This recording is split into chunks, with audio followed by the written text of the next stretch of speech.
Welcome to empoweredcampusministry.org. I'm Barbara Humphrey McCrabb, the Assistant Director of Higher Education for the United States Conference of Catholic Bishops. And here today we're talking about issues of racism, racial justice, and Father John Crossan is going to tell us a little bit about some activities in your secretariat.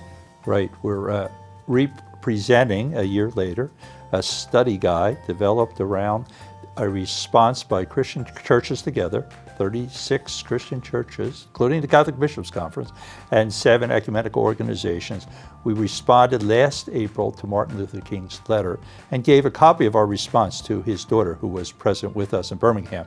A year later, we want to look at this study guide again. It was put together last summer by a group of members of Christian churches together. There are 5 cells or study periods, each developed by a different religious tradition. And it's a wonderful tool for all of us because we need healing from racism, individually and as a community. That's not going away. It was exciting to be in Birmingham last year with you. That was really a lot of fun and very educational, but very emotional as well.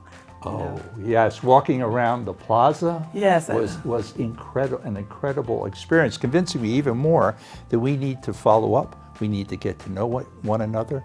We can study together in small groups a week at a time, or perhaps campus ministry can do a day-long program on racism where people get to know each other and discuss these varied questions from our fellow Christians that raise all sorts of interesting issues.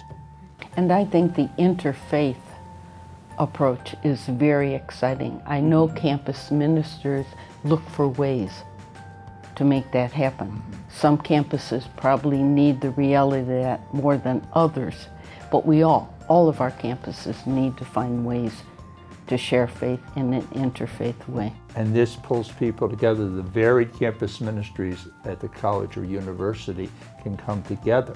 Likewise, varied individuals can be a part because there's something in this study guide for everyone, something to learn, but also something out of their own tradition. Well, and Donna, you were speaking earlier about kind of some of the prayer traditions that emerge in the study guide. Can you say a little more about that? It was interesting because each family took a different approach based on their prayer tradition. I mean, the prayers, you can see a distinct difference in the prayers. They're all Christian prayers because we're all Christian communions, but it was very interesting. And even the reflection questions, the way they approach them. One quick example would be the Orthodox Church. They brought in some of the ancient writings. You know, they referenced some ancient writings from the Desert Fathers, and that was eye-opening. So I don't know how many Orthodox students there are on campuses, but I'm sure they would have something they could share.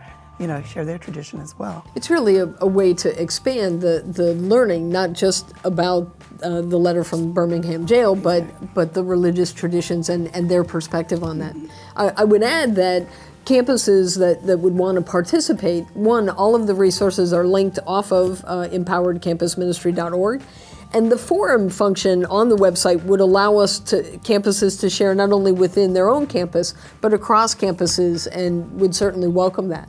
As we're wrapping up, last words or encouragement to campuses about using the study guide, things that you think would be helpful as you think about your own environment? Well, I think it's helpful to get to know the people in a small group. It's amazing what sharing comes out, provoked by reading, study, and the questions. The personal sharing can be deep and transformative. And the resource guide also provides some background information because as we reviewed it, we thought people may not have an adequate background in understanding the Jewish world back in Jesus' day, or what was really happening in terms of in Birmingham in the 50s and 60s. Well, thanks for being with us, and I hope you'll come back soon.